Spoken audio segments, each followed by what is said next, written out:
Morning बच्चों, कैसे हो सभी। मैं उम्मीद कर रही हूँ कि सब केमिकल बॉन्डिंग पढ़ रहे होंगे, है ना। तो आज केमिकल बॉन्डिंग का एक नया टॉपिक स्टार्ट करते हैं और वो टॉपिक है फॉर्मल चार्ज। उसके बारे में डिस्कशन करें। अब फॉर्मल चार्ज क्या है? एक तो होता है टोटल चार्ज, किसी भी मॉलिक्यूल या आयन पे जो चार्ज होता है total, that is called total charge.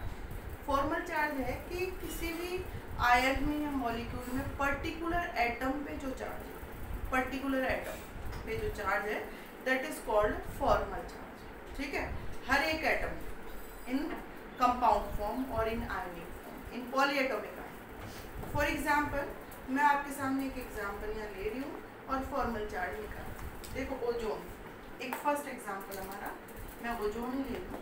अगर ओजोन पे टोटल चार्ज देखें तो 0 है, लेकिन अगर इसमें हर एक एटम पे चार्ज निकालना चाहें तो वो कैसे निकलेगा, यहाँ देखना।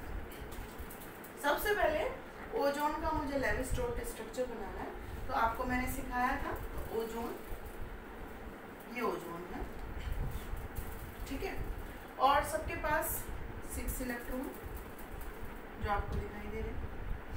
सबको रिक्वायरमेंट 2 इलेक्ट्रॉन्स की है, तो हम शेयरिंग कराते हैं। इसको 2 की रिक्वायरमेंट है तो ये लो, इसको भी 2 की रिक्वायरमेंट है तो ये लो, इधर शेयरिंग। इसको 2 की है तो ये अपने 2 इधर रखेगा, यहाँ भी ये शेयरिंग होगी। तो हम क्या देखते हैं कि ऑक्सीजन का ऑक्टेट कंप्लीट, इधर ऑक्सीजन का ऑक्टेट कंप्लीट, लेकिन इस सेंटर ऑक्सीजन को देखें तो एक्सपेंडेड ऑक्टेट हो गया और यहाँ इलेक्ट्रॉन का रिपल्शन होगा। 10 इलेक्ट्रॉन्स आर देयर, जो इम्पॉसिबल है, मॉलिक्यूल स्टेबल नहीं रहेगा। तो इस प्रॉब्लम को सॉल्व करने के लिए मैंने आपको बताया था कि कई एटम वन साइड शेयरिंग करते हैं, that is called coordination bond. और वन साइड शेयरिंग में ऐसा हो सकता है कि इस या इसके कोई भी ऑक्सीजन एटम ले लो, उसके इलेक्ट्रॉन शेयरिंग में पार्टिसिपेट ही नहीं करें। मान लो अगर ये पार्टिसिपेट ही नहीं करते, सिर्फ इस ऑक्सीजन के पार्टिसिपेट करते हैं, तो देखो अब सबका ऑक्टेट कंप्लीट है। तो यानी इसने ही वन साइड शेयरिंग की है, इसके इलेक्ट्रॉन शेयरिंग में पार्टिसिपेट नहीं कर, जो आपको दिखाई दे रहा है। अब तीनों ऑक्सीजन एटम को देखें तो हमें कोई चार्ज नहीं दिख रहा, लेकिन एक फॉर्मूले से हम चार्ज निकालेंगे, फॉर्मल चार्ज। वो फॉर्मल चार्ज क्या है, उसका फॉर्मूला देखो। Formal charge equals to number of valence electrons, पूरा लिख देती हूँ जिससे आपको ध्यान रहे।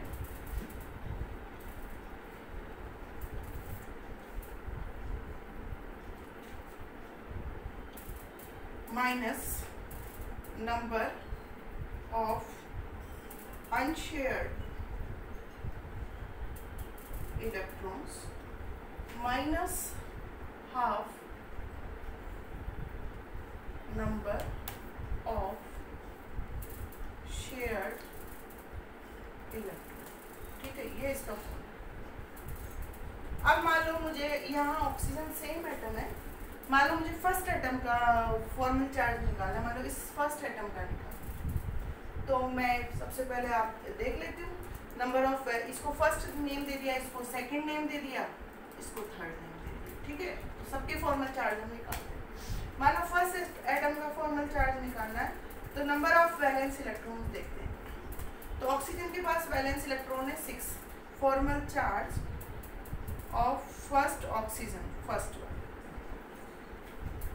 तो 6 valence electron minus number of shared electron. तो शेयर्ड अगर हम देखें तो ये सारे शेयर्ड है, तो 2 and 2 4 minus half number of unshared electron. तो अनशेयर्ड देखें तो 2 and 2 4 है। अब नंबर ऑफ शेयर्ड इलेक्ट्रॉन देखें तो वो भी 4 है। इसको सॉल्व किया तो आपके आते हैं 2 से 2 कैंसिल हो जाएंगे, -4 और -2 6, तो +6 एंड -6, टोटल चार्ज 0।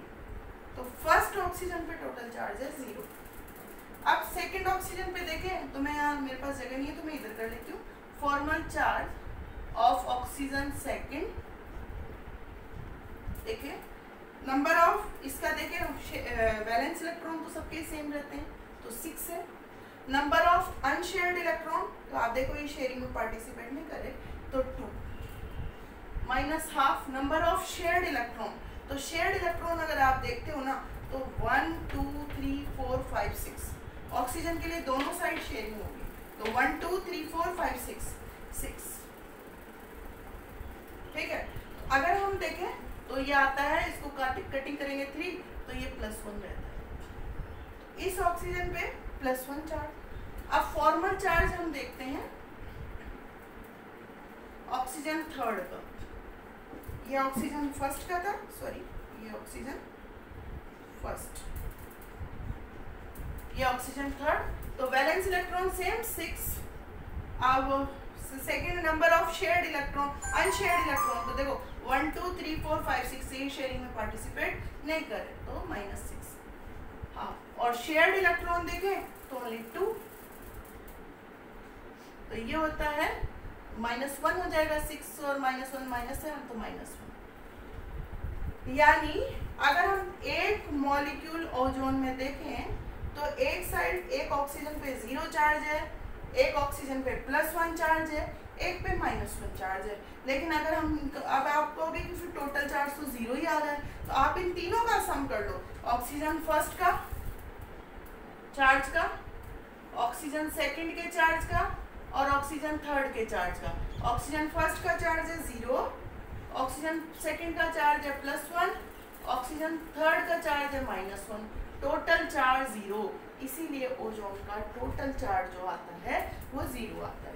तो फॉर्मल चार्ज आपको यहाँ समझ में आया है कि फॉर्मल चार्ज मीन्स किसी भी मॉलिक्यूल में पर्टिकुलर एटम पे जो चार्ज होता है, जो चार्ज कैरी करता है, that is called formal charge. ठीक है, एक और एग्जांपल लेके हम फॉर्मल चार्ज को डिस्कस करते हैं। कार्बोनेट CO3 2-, इसमें हम हर एक एटम पे चार्ज फाइंड आउट करेंगे और उसके लिए सबसे पहले मैंने तरीका बताया, लेविस डॉट स्ट्रक्चर आपको बनाना है। तो कार्बन, तीनों साइड ऑक्सीजन और 2 नेगेटिव का मतलब एक एक एक्स्ट्रा इलेक्ट्रॉन है, यहाँ कहीं भी रख सकते हो आप, कहीं भी रख सकते हो। तो यहाँ 6 इलेक्ट्रॉन, यहाँ 6 1 + 1 7 इलेक्ट्रॉन, ये भी एक एक्स्ट्रा हो गया 7 इलेक्ट्रॉन और इसके पास 4 इलेक्ट्रॉन। तो देखो कैसे होता है, इसको 1 की रिक्वायरमेंट है ऑक्टेट कंप्लीट करने के लिए। तो देखो 1 2 3 4 5 6 7, कार्बन इसको 1 इलेक्ट्रॉन की शेयरिंग करा देता है। इसको भी 1 की है तो 1 2 3 4 5 6 7, तो कार्बन इसको भी 1 इलेक्ट्रॉन दे देता है। इसके बाद 6 है, 2 की रिक्वायरमेंट है तो 1 2 3 4 5 6, कार्बन 2 इलेक्ट्रॉन दे देता है। तो इस तरह से कार्बन के 4 इलेक्ट्रॉन्स ऑक्यूपाई हो चुके हैं, आप देख सकते हो। ये देखो 1 2 3 4 जितने थे ऑक्यूपाई हो गए। तो हम देखें सबका ऑक्टेट कंप्लीट है, ऑक्सीजन का भी, यहाँ भी और कार्बन का भी। देखा जाए तो यहाँ 2 ऑक्सीजन पे चार्ज हमें समझ में आ रहा है -1 है, फिर भी मैं उसको फॉर्मल चार्ज वाले फॉर्मूले से प्रूव करती हूँ और मैं बताती हूँ कि किस पे। यहाँ देखा जाए तो 0 चार्ज है, यहाँ 1 है, यहाँ भी 1 है और कार्बन का चार्ज भी हम देखेंगे। तो सबसे पहले हम उस फॉर्मूले से सबके चार्ज निकालें। तो ये इसको मैंने फर्स्ट ऑक्सीजन, इसको मैंने सेकंड ऑक्सीजन, इसको मैंने थर्ड ऑक्सीजन और कार्बन तो अकेला है तो उसका अलग से निकालेंगे। तो सबसे पहले formal charge of oxygen first का फॉर्मूला है हमारे पास, नंबर ऑफ वैलेंस इलेक्ट्रॉन 6 होते हैं minus number of unshared electron. तो देखो 2 2 4 2 6 इलेक्ट्रॉन अनशेयर्ड है, माइनस 6 इलेक्ट्रॉन, फिर माइनस हाफ, फिर आता है नंबर ऑफ शेयर्ड इलेक्ट्रॉन। तो 1 और 2 दिख रहा है इधर फर्स्ट में, ये शेयरिंग में पार्टिसिपेट करें तो 2, तो ये टोटल चार्ज -1। तो ऑक्सीजन फर्स्ट पे आपको भी पता है -1 चार्ज है। फॉर्मल चार्ज तो मैं प्रूव कर रही हूँ यहाँ पे, है ना। ऑक्सीजन सेकंड वही same, valence electron 6, unshared electron 6 दिख रहे हैं, 2 2 4 2 6 माइनस हाफ, और शेयर्ड इलेक्ट्रॉन आपको 2 दिखाई दे ही रहे हैं, यहाँ पे भी चार्ज -1। अच्छा, ऑक्सीजन थर्ड पे formal charge of oxygen third देखें तो देखो valence electron 6, number of unshared electron 2 and 2 4 minus half, और शेयर्ड इलेक्ट्रॉन भी 2 and 2 4, तो टोटल चार्ज 0। तो बिल्कुल सही है, हमारा ऑक्सीजन थर्ड पे चार्ज 0 है। अब बात आती है कार्बन की, तो फॉर्मल चार्ज ऑफ कार्बन देखें तो वही same number of valence electron carbon के पास 4 होते हैं। अनशेयर्ड इलेक्ट्रॉन कोई भी नहीं है, देखो शेयरिंग में सब पार्टिसिपेट कर रहे हैं, तो अनशेयर्ड इलेक्ट्रॉन 0 माइनस हाफ। अच्छा शेयर्ड इलेक्ट्रॉन देखें तो 4 5 6 7 8, तो 4 माइनस 4 टोटल चार्ज 0। तो कार्बन पे चार्ज 0, ऑक्सीजन पे 0, इस पे -1, इस पे -1। अगर हम सम करें सबको सम कर लो तो टोटल चार्ज आ जाएगा -1 plus -1 plus 0 plus 0, total charge -2। इसीलिए कार्बोनेट का टोटल चार्ज -2 दिखाई दे रहा है, या कार्बोनेट का -2 चार्ज है, उसको हमने इस तरह से डिस्क्राइब कर दिया है। तो फॉर्मल चार्ज का मतलब आपको अच्छे से समझ में आया होगा कि इंडिविजुअल एटम पे जो चार्ज होता है वही फॉर्मल चार्ज है।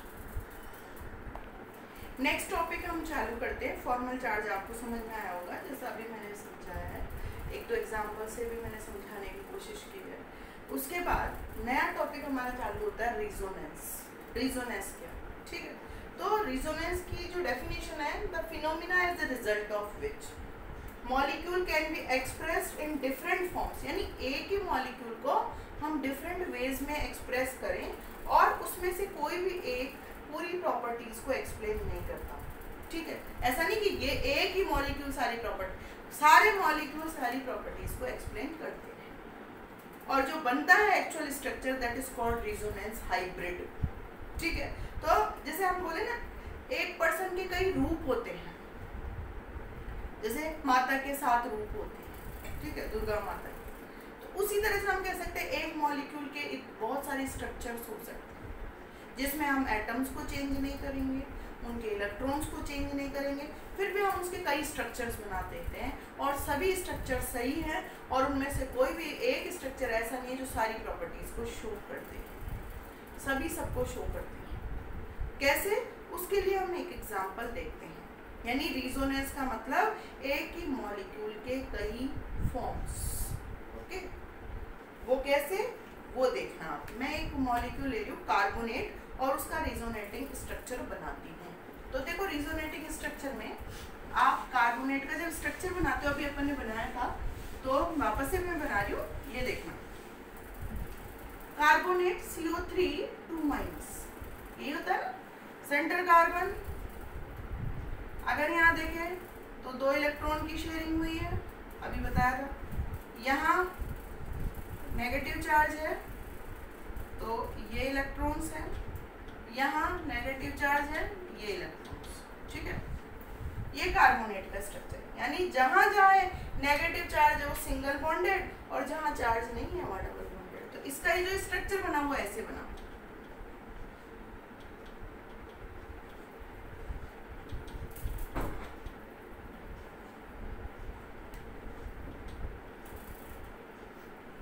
ठीक है? ये कार्बोनेट। अगर कार्बोनेट का ये स्ट्रक्चर है, तो हम दूसरा स्ट्रक्चर ये भी देख सकते हैं कार्बोनेट का, जहाँ जरूरी नहीं है negative charge in oxygen atom पे ही आए।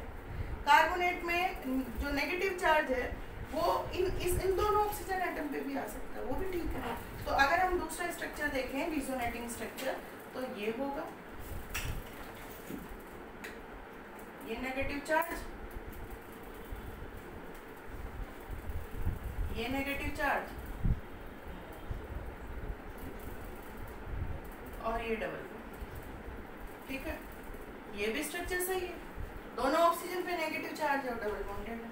अच्छा, हम कहें कि इन दोनों पे ना होके इन दोनों पे बताया, अगर नेगेटिव चार्ज यहाँ भी हो जाए तो भी कोई गलत नहीं है। तो देखो अगला जो अगर हम देखें तो ये भी हो सकता है, ये भी सही है, डबल बॉन्ड इधर,